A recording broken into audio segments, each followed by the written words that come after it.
Hi, by way of introduction, my name is Bill Irwin. I'm an old timer. Here's my Medicare card to underscore that fact. And I've gotten to do a lot of wonderful things in my life that I've loved. I've worked as an actor, a dancer, a circus clown.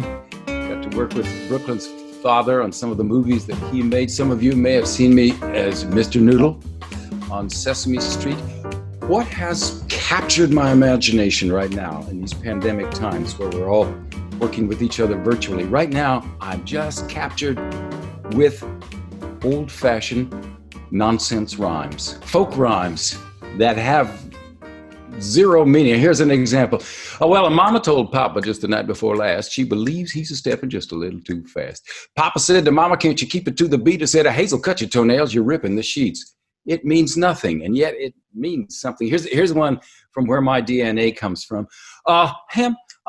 My mother has gone to church. She won't let me play with you because you're in the dirt. And it isn't because you're dirty. And it isn't because you're clean. It's because you have the whooping cough and eat margarine.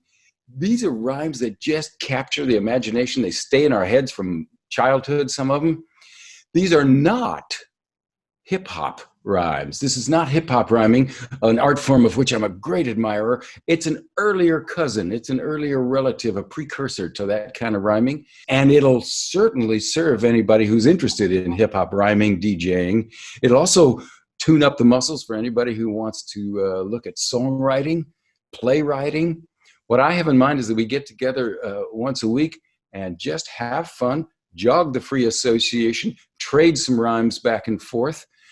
I hope you may join me on that endeavor. Cut.